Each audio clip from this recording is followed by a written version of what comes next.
Da revelação do Apocalipse, onde Deus abre as cortinas do futuro para a humanidade.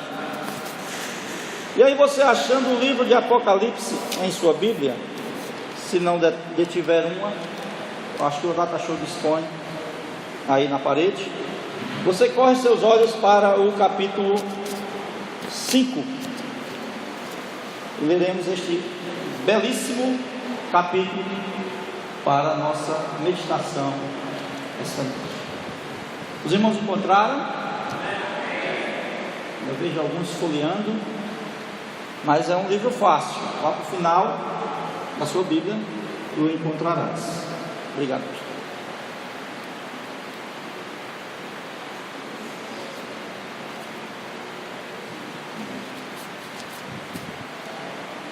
Amém, igreja? Amém. Vamos nós. Versículo 1 do capítulo 5 de Apocalipse diz assim: vi na mão direita daquele que estava sentado no trono um livro por dentro e por fora, de todo selado com 7 selos.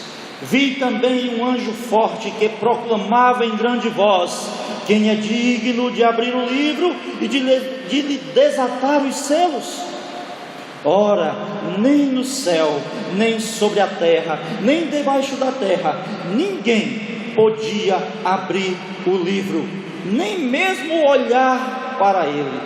E eu chorava muitíssimo, porque ninguém foi achado digno de abrir o livro, nem mesmo de olhar para ele. Todavia, um dos anciãos me disse: não chores. Eis que o leão da tribo de Judá, a raiz de Davi, venceu para abrir o livro e desatar os seus 7 selos.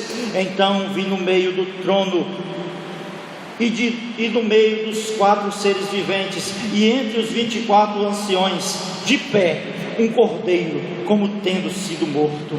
Ele tinha 7 chifres, bem como 7 olhos, que são os 7 Espíritos de Deus, enviados por toda a terra.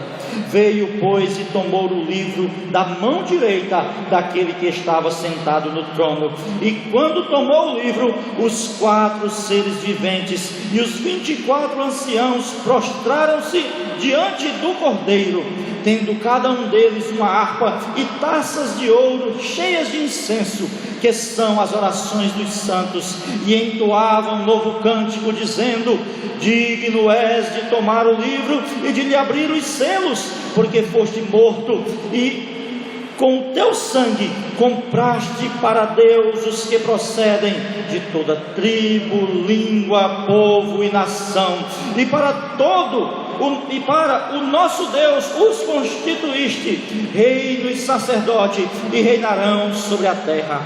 Vi e ouvi uma voz de muitos anjos ao redor do trono, e dos seres viventes e dos anciões, cujo número eram milhões de milhões e milhares de milhares, proclamando em grande voz: digno era o cordeiro que foi morto de receber todo o poder, a riqueza, a sabedoria, a força, a honra, a glória e todo o louvor. Então ouvi toda criatura que há no céu e sobre a terra e debaixo da terra e sobre o mar e tudo o que neles há, estava dizendo: aquele que está sentado no trono e ao cordeiro seja o louvor, a honra, a glória e o domínio pelos séculos dos séculos. Amém. Senhor Deus, quão maravilhosa é esta palavra, Pai.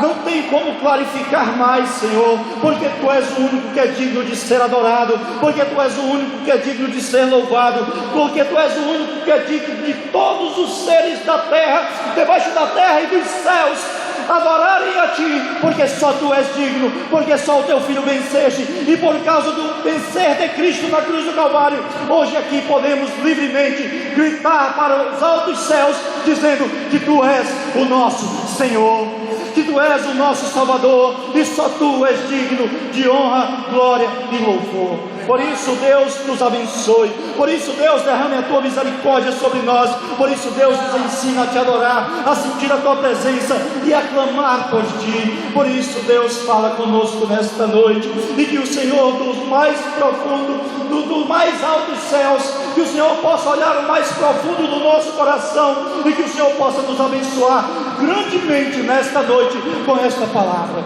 Pai amado, que a Tua misericórdia desça sobre nossas vidas, e que o Teu Santo Espírito tenha liberdade de usar os nossos lábios para poder então declamar esta Sua palavra, Senhor, para os Teus filhos, e eles saírem daqui nutridos, alimentados, dando glória a Deus e com um sentimento de adoração verdadeira em seu ser.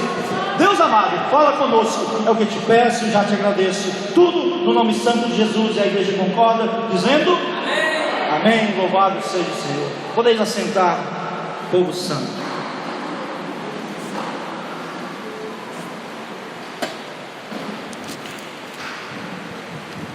Livro de Apocalipse, livro da revelação, livro onde Deus descortina o véu do futuro e mostra a João tudo aquilo que vai acontecer. Mostra o futuro da igreja, mostra tudo aquilo que Ele quer derramar sobre nós em pequenas porções, com enigmas grandiosos. Mas aí, quando eu quero observar aqui o texto, esse texto eu não quero me deter em todo ele, li ele todo porque é maravilhoso. Não tem como começar a ler o capítulo 5 de Apocalipse e querer parar antes de terminar. É um manancial de bênçãos para nós, é um manancial de adoração verdadeira, porque quando nós vemos aquele que desceu dos céus, que se fez terreno, igual a nós, sujeito às mesmas paixões, e se derramou por sobre nós, e se doou por sobre nós, e morreu na cruz por nós, e venceu tudo o pecado, e venceu tudo aquilo que era contra a natureza humana, e Ele como homem venceu, e esta vitória nos deu um livre acesso ao Pai, debaixo do sangue desse lindo Cordeiro chamado Jesus Cristo. Mas aqui, quando João tem essa visão, e essa visão o impressiona, que o leva a chorar, eu preciso primeiro, para entender esse texto, saber aonde João estava. João, ele estava numa ilha, mas não era como a ilha do arquipélago de Beláris, do arquipélago do Mediterrâneo ali na costa da Espanha. Ele não estava em Ibiza, ele não estava em um iate, ele não estava pescando nas águas lindas da Grécia, atum, um dos peixes mais caros do mundo. João não estava assim, a passear, a gozar da sua velhice em pescarias e em gozo, não. João estava em uma ilha, exilado, porque ele estava preso, condenado à prisão perpétua, e a sua prisão, o principal motivo foi que ele só adorava a Jesus como Rei e Senhor da sua vida. E João, adorando somente a Jesus, era uma afronta aos Césares de sua época, porque os Césares de sua época, Nero e Domiciliano, eram os únicos que poderiam ser chamados de reis naquela terra, eram os únicos que poderiam ser chamados de Senhor naquela terra, porque eles tinham todo o poder perante os homens daquela época. E aí, quando João dizia que não adorava esses Césares, ele se tornava uma afronta para aqueles reis, porque ele dizia em seu coração: eu crio em Cristo e adorarei somente a Ele como Rei dos reis e Senhor dos senhores para a minha vida. E por isso ele foi condenado. E João estava ali naquela ilha de Patmos, condenado a uma prisão perpétua, para ali morrer. João já tinha passado por muitas provações. João, ele tinha servido ao Senhor por quase toda a sua vida. Ele começa pelo chamado de Jesus Cristo a ele, talvez entre 17 e 24 anos, ainda um menino. Por que 17 a 24 anos? Porque a Bíblia vai dizer que ele era o único que estava na crucificação de Jesus junto com as mulheres. Se ele fosse maior de idade para aquela época, ele não estaria ali, porque ele poderia ser preso. Mas como uma criança, ele estava sendo um menino ainda ali naquela presença, então ele não poderia ser condenado como os outros discípulos que estavam foragidos e escondidos na crucificação de Jesus. E ele tinha devotado toda a sua vida por Cristo, tinha apanhado, tinha sofrido escárnios, tinha sido preso várias vezes. Segundo a tradição, dizem que João foi jogado em um tacho de azeite fervendo e toda a sua pele descascou, mas ele sobreviveu. E quando viram que não conseguia matá-lo, e ele não parava de falar de Cristo, lançaram ele em uma ilha isolada para criminosos de guerra, e lançaram ele na ilha de Patmos. E o que me impressiona, ele ali na ilha de Patmos, eu não sei quantos anos, mas a Bíblia vai dizer que ele escreve alguns capítulos antes deste momento. João, neste momento, a Bíblia diz que ele chorava muito, segundo o verso 4 do que lemos, né? Verso 4, segundo o verso 4 que lemos, e ele chorava muito quando ele tinha tido aquela visão. Ele não chorava pelas suas dores, ele não chorava pela sua prisão, ele não chorava pela sua miséria, ele não chorava porque estava preso, não, ele chorava porque foi mostrado a ele em uma visão que ninguém, nem nos céus, serafins, querubins, arcanjos, anjos, seres celestiais, os anciãos que a Bíblia fala que estavam no céu, que alguns dizem que são seres angelicais, outros dizem que são os apóstolos, mais os 12 anciãos principais das 12 tribos, não se pode provar, mas ninguém no céu era digno de abrir aquele livro que descortinaria todo o futuro da igreja. Nem nos céus tinha ninguém digno para abrir aquele livro e revelar o futuro, ou continuar com o futuro de todos os seres que existem no mundo. Ninguém era digno no céu, nem de abrir, e a Bíblia ainda vai completar, de ao menos olhar para aquele livro. Veja que João estava em uma visão, por isso que ele conseguia ver, porque se ele tivesse com os olhos naturais, ele também não poderia olhar para aquele livro. E a Bíblia vai continuar dizendo que ninguém nos céus poderia abrir aquele livro ou olhar para ele. E ele também vai dizer: ninguém na terra pode abrir aquele livro ou olhar para ele.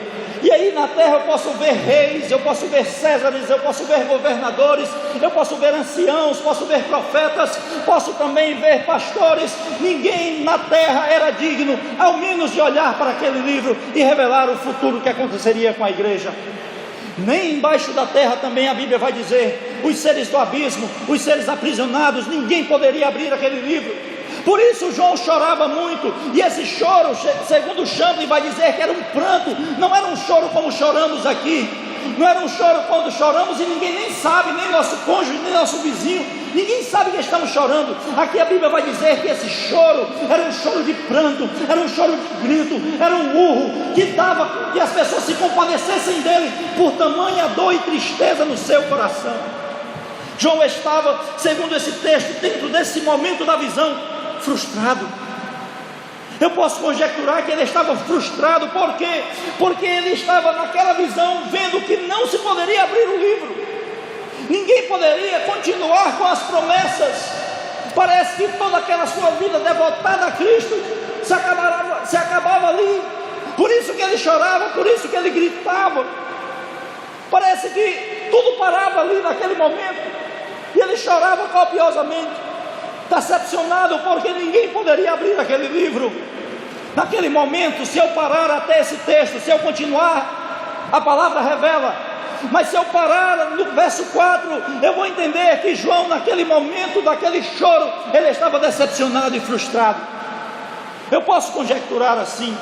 E trazendo para a nossa vida hoje, quantos de nós não nos decepcionamos em nossa carreira cristã?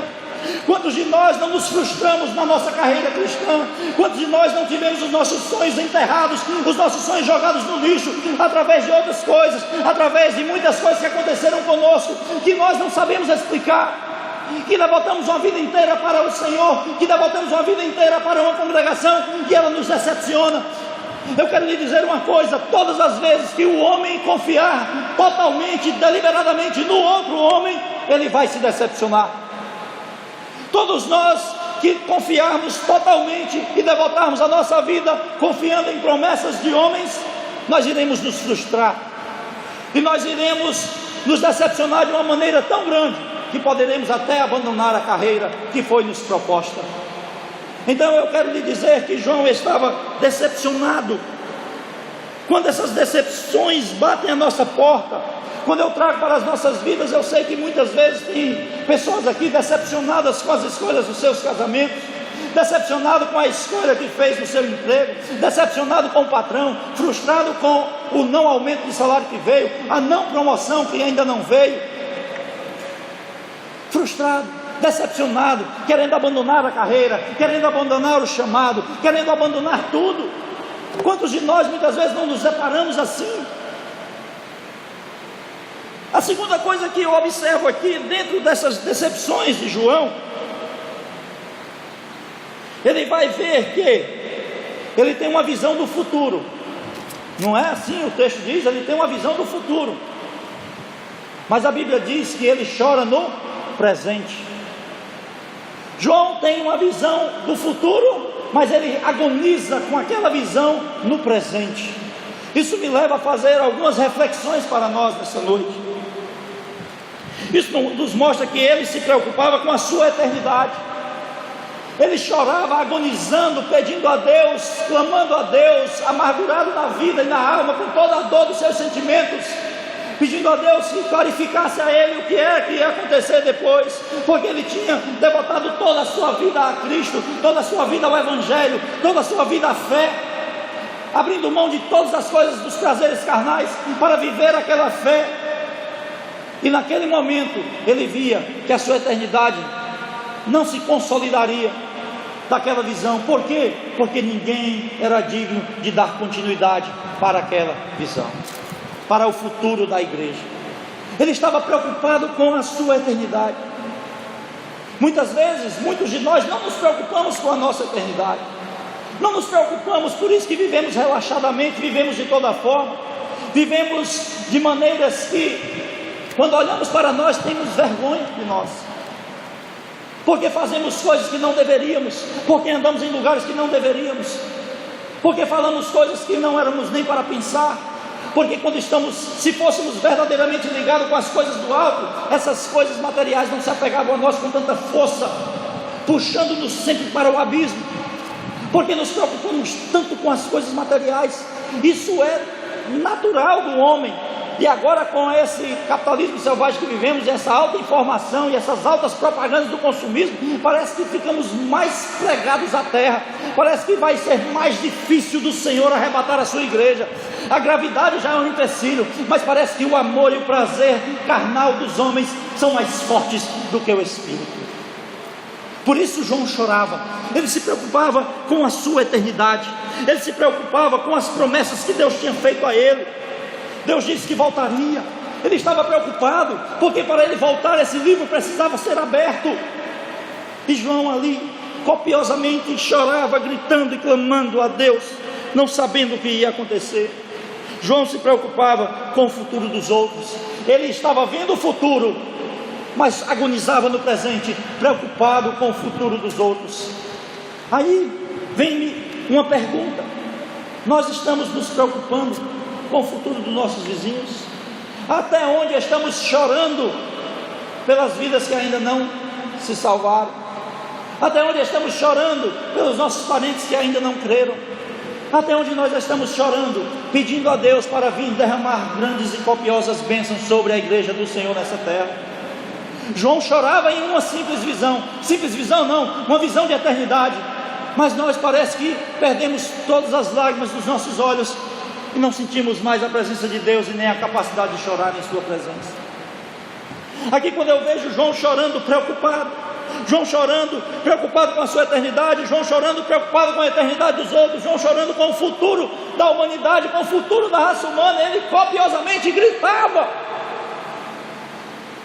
E quando eu olho a igreja de hoje, mesmo vendo o mundo caminhando para um abismo cada vez mais profundo, caminhando para prostituições cada vez mais profundas, caminhando para a idolatria cada vez mais profundas. Idolatria, falo de cantores, de coisas que nos apegamos, de qualquer coisa que venha substituir Deus. em nossas vidas. Tudo isso é idolatria. O que tem sido prioridade em sua vida, se não é Deus, é idolatria. E as pessoas caminhando para a idolatria, parece que não nos preocupamos. Perdemos a capacidade de chorar e de clamar a Deus, pedindo que Ele venha fortalecer a nossa fé e fazer-nos voltar a chorar, pedindo a Deus misericórdia pelo futuro da igreja do Senhor. E João chorava, e João clamava. Quanto estamos dispostos a chorar pelo nosso futuro? Quanto estamos dispostos para chorar pelo futuro da igreja? Quanto estamos dispostos para chorar pelo futuro dos nossos parentes? Quanto estamos dispostos para chorar que Deus possa salvar mais gente? João, quando ele chora, ele faz com que nós nos preocupemos. Também, quando ele chora copiosamente nesse texto, vendo a revelação, ele já tinha tido visões magníficas, visões gloriosas, visões que o tinham derrubado como morto, como está no capítulo 1 de Apocalipse. Mas nesse momento ele agonizava de dores terríveis, dores de desesperança, decepcionado, frustrado, mas ele chorava. Muitas vezes nos decepcionamos e nos frustramos com homens e com promessas de homens, e com pseudas promessas vindas de Deus, promessas que os homens fazem carnalmente, dizendo que foi Deus quem falou para você, e nos frustramos porque elas não acontecem. E eu quero dizer para você, toda promessa que você tiver em sua vida particular, que dizem que é de Deus para você, faça prova, para que você não se decepcione e não quebre a sua linda carinha. Faça prova de Deus. Mas ali, dentro daquilo ali, daquelas frustrações de João, naquele sofrimento de João, ele ainda tinha a capacidade de chorar, a capacidade de prantear, a capacidade de gritar, a capacidade de abrir o coração e pedir a Deus misericórdia e socorro. Ele gritava tanto que o socorro veio. O socorro veio. A Bíblia vai dizer no verso 5 que um anjo forte gritou mais alto do que o pranto de João e disse: João, pare de chorar, porque Jesus, o leão da tribo de Judá, ele venceu e o livro abrirá. Glória a Deus, irmãos, porque Jesus venceu e abriu aquele livro e desatou-lhe os selos e mostrou o futuro da humanidade e da igreja. Nós precisamos começar a confiar no poder que há no nosso choro, no poder que há no nosso clamor, no poder que há na nossa oração, no poder que há nos nossos joelhos, no poder que há na nossa fé, no poder que há na nossa esperança de que essa palavra é a verdade, de que o livro da palavra é a verdade, de que Jesus passou nessa terra foi verdade. Quando nós cremos verdadeiramente que isso que professamos é a mais pura verdade, nós não queremos deixar espaço para nada mais a não ser a verdade de Deus brilhar em nosso coração. João tinha essa verdade de Deus em seu coração, mas isso não preveniu de ele chorar. Ele sabia e tinha convicção, porque ele tinha convivido com Jesus, porque ele tinha visto milagres através das mãos de Jesus, porque ele tinha feito e realizado milagres através do nome de Jesus, porque ele tinha expulsado demônios debaixo do sangue de Jesus. E João tinha passado por experiências muito mais profundas do que nós, mas mesmo assim ele não perdeu a capacidade de chorar, de se quebrantar, de prantear, de apresentar a Deus as nossas aflições. Enquanto nós não tivermos essa capacidade, jamais a eternidade de Deus se revelará a nós, jamais o Espírito Santo de Deus nos confortará. Por quê?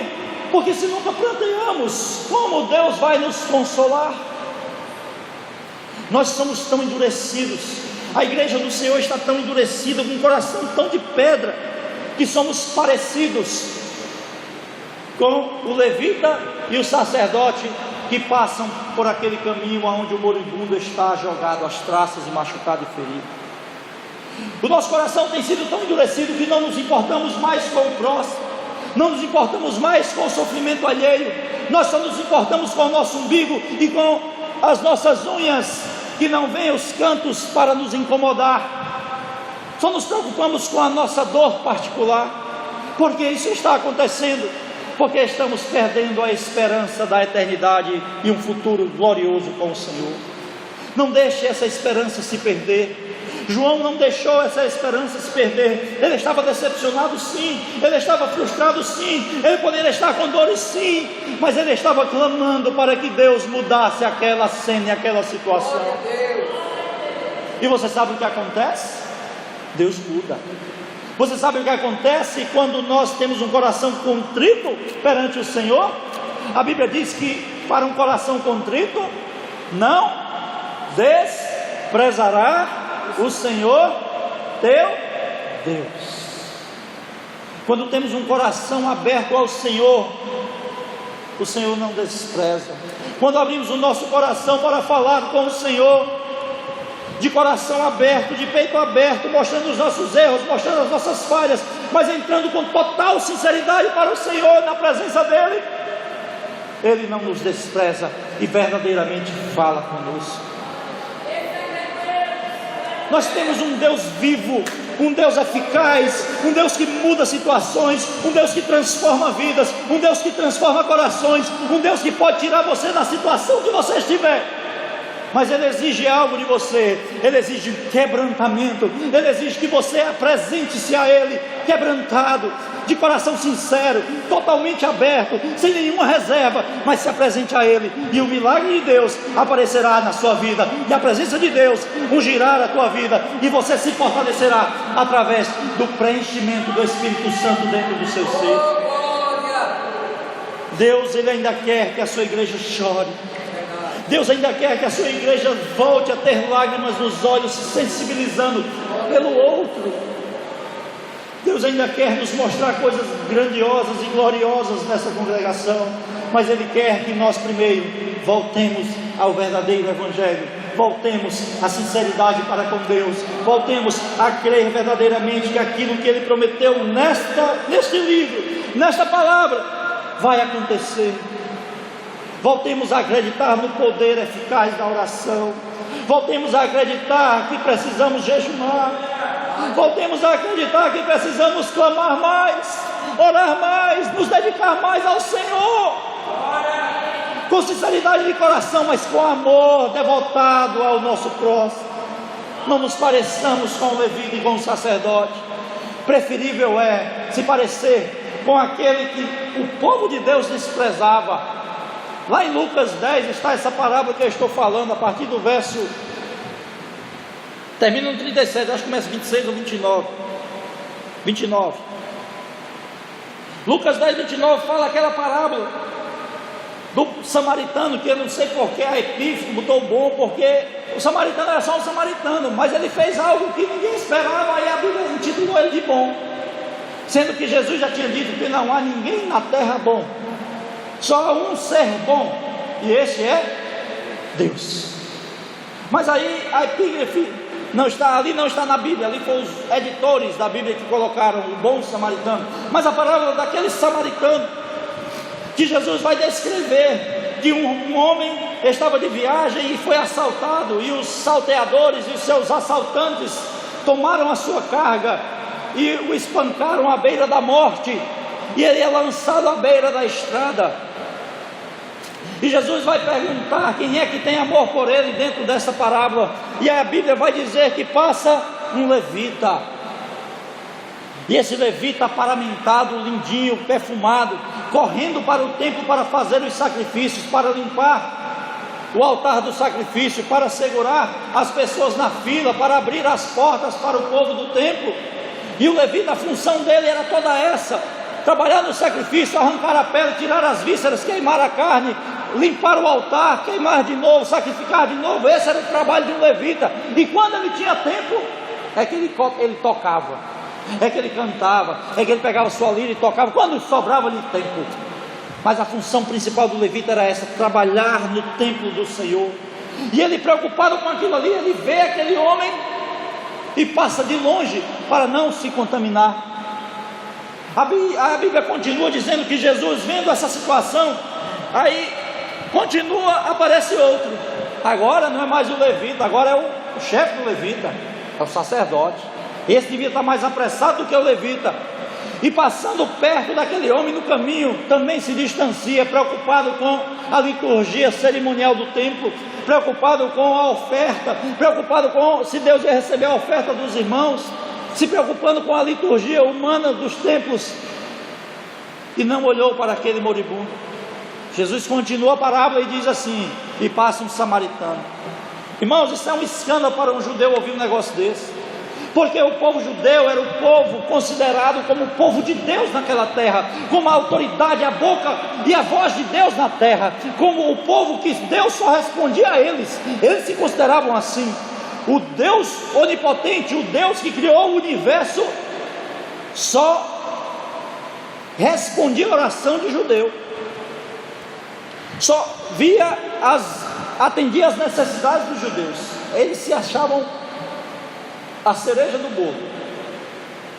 E naquela parábola, Jesus explicando aos judeus, e ele usa um exemplo de um inimigo voraz dos judeus, os seus meio-irmãos, os samaritanos, e diz assim: que o samaritano passou, olhou aquele homem, pegou aquele homem nos braços, passou-lhe vinho e azeite nas suas feridas, colocou ele no seu cavalo, ou seu jumento, ou seu camelo, não sei, e levou ele até uma estalagem.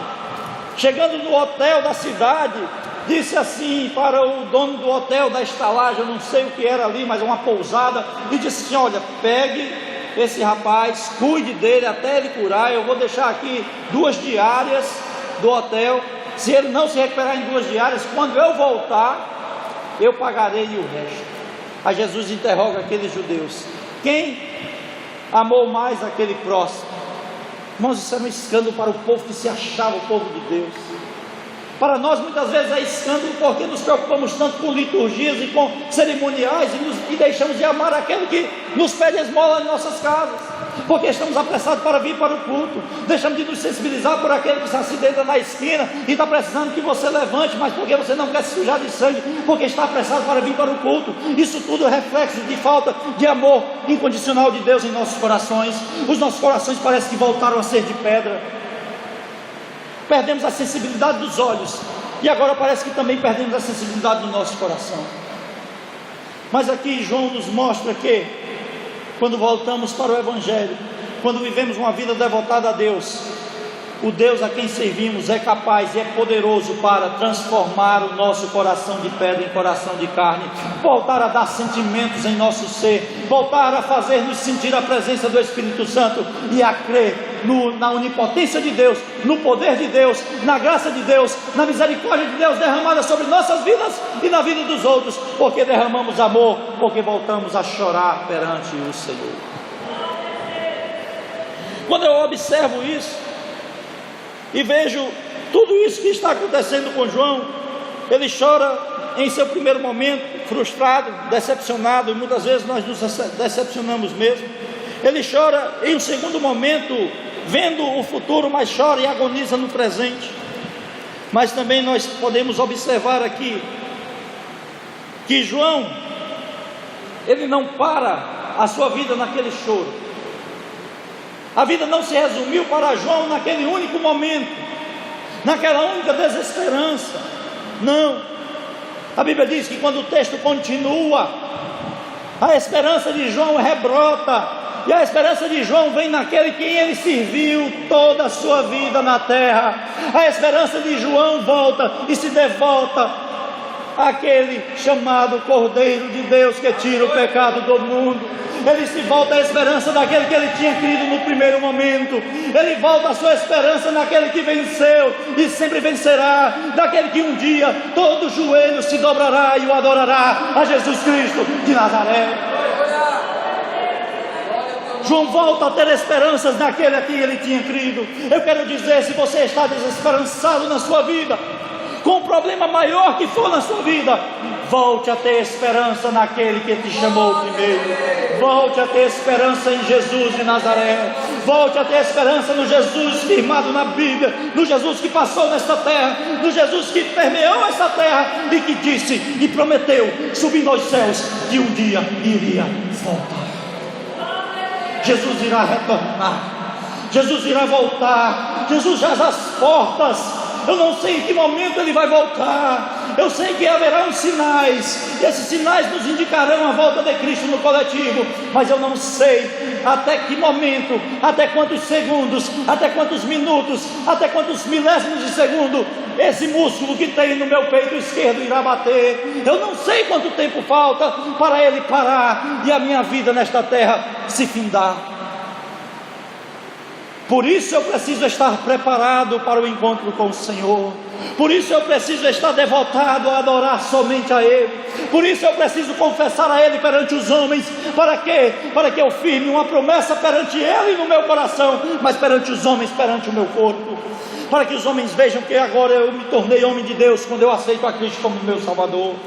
Para que os homens do mundo vejam que eu agora sou diferente, porque Deus agora me deu um título de sal e luz nesta terra, de sal para temperar esta terra e de luz para iluminar as mais densas trevas do pecado que há no mundo.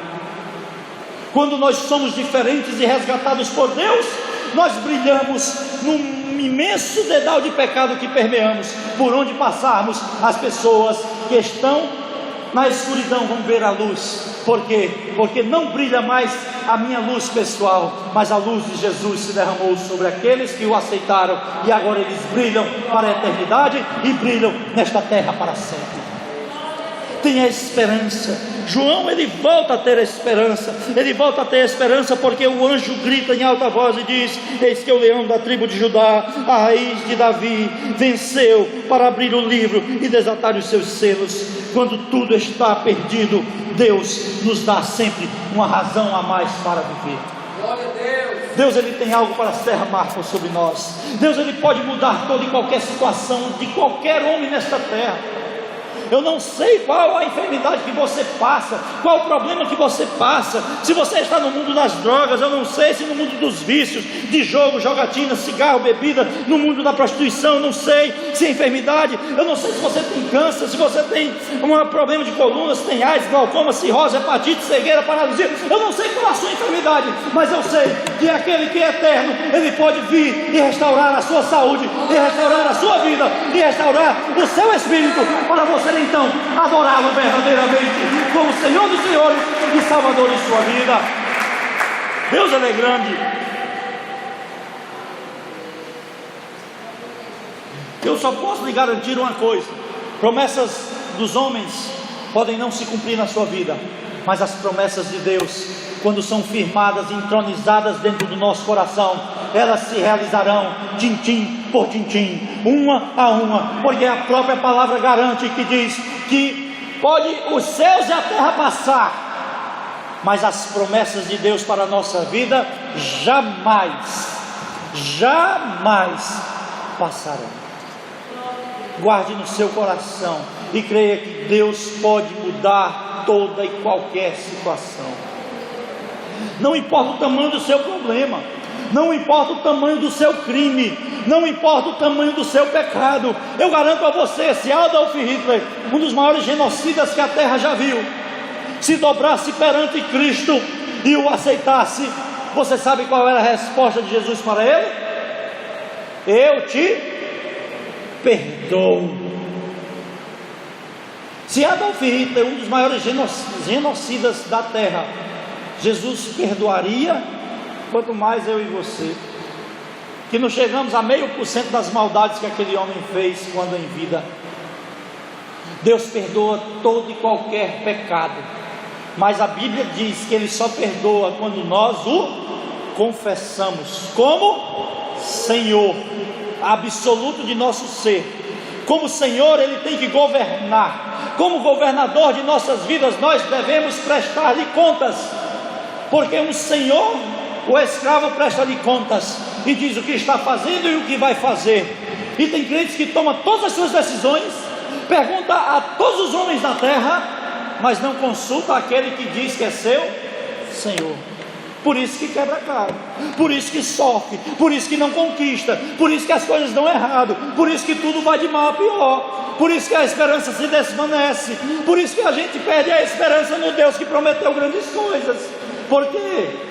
Porque não temos Ele como Senhor.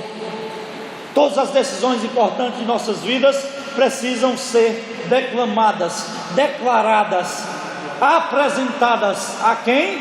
Ao nosso Senhor. Porque se o temos como Senhor, também devemos tê-lo como nosso Salvador. Não podemos ser salvos desta terra sendo bonzinhos, não. Oh Deus! Não pense que aqueles que praticam todas as bondades, que não bebe, que não fuma, que não faz nada com outras mulheres, somente com a sua esposa, ele será salvo, porque ele pratica tais bondades. Nenhum homem na terra pode ser salvo pelas suas bondades, porque a Bíblia diz que não há ninguém bom, só um que é bom, que é Deus. Mas todo aquele que confessar os seus pecados, por menor que seja, será perdoado, e confessar a Jesus como seu Salvador, será entronizado na eternidade com Deus, para viver a eternidade de glória, de honra, de louvor, de reconhecimento, de galardão, em mansões celestiais, onde ruas são de ouro e cristais, onde a água é límpida, onde tem árvores que dão frutos na sua estação própria para a cura das nações, aonde não tem mais sol, aonde não tem mais negritude, aonde não tem mais trevas, porque o próprio Deus brilha no centro dessa cidade, para brilhar e iluminar todos aqueles que estiverem na eternidade com Ele. Aí nós temos uma escolha, quando temos a oportunidade de ver o véu se abrir para nós, a palavra de Deus ser exposta a nós, aí nós temos que tomar uma decisão. Se queremos entrar na eternidade com Deus, abrindo mão dos nossos prazeres carnais para viver os sonhos de Deus em nós, ou se queremos continuar com os nossos prazeres carnais, viver pouco mais do que 70 anos nesta terra e passar a eternidade no lago que arde com fogo, enxofre, que você pedirá, aqueles ímpios pedirão a morte, e a morte fugirá deles. É um sofrimento eterno, agonizante, é um sofrimento que não podemos descrever.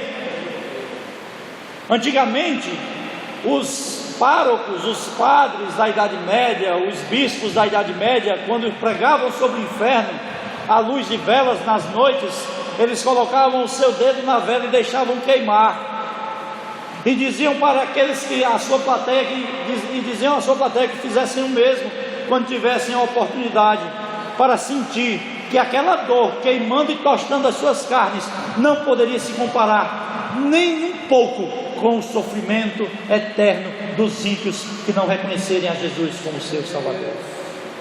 Então nós precisamos entender que nós só temos duas eternidades, não há meio termo, não há intervalo, não há morreu, se acabou. Existem duas eternidades, qual nós podemos escolher?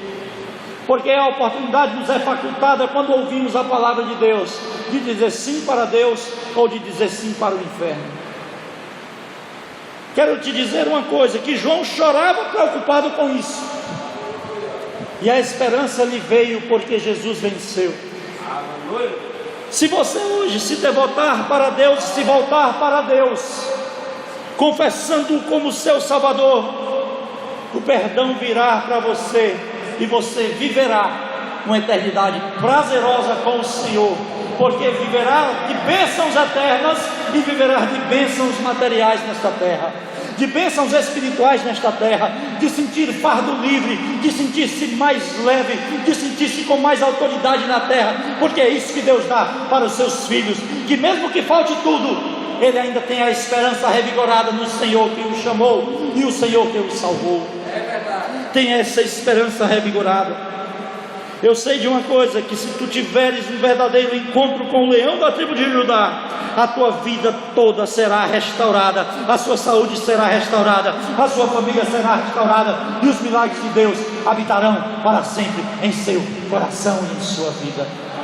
Que você volte a ter essa percepção do choro em seu coração, que possamos voltar a clamar a Deus com sinceridade de coração, que possamos voltar a amar o nosso próximo, como a Bíblia diz, como a nós mesmos, que desejemos aos nossos inimigos aquilo que desejamos de todo o nosso coração para nós, que desejemos para aqueles moribundos que passam na terra, escravos do pecado, escravos das vontades do homem, que eles possam conhecer o Deus a quem nós servimos.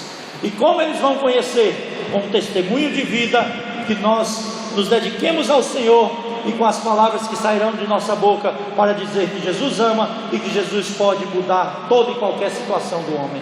Que Deus em Cristo Jesus nos abençoe. Pastor?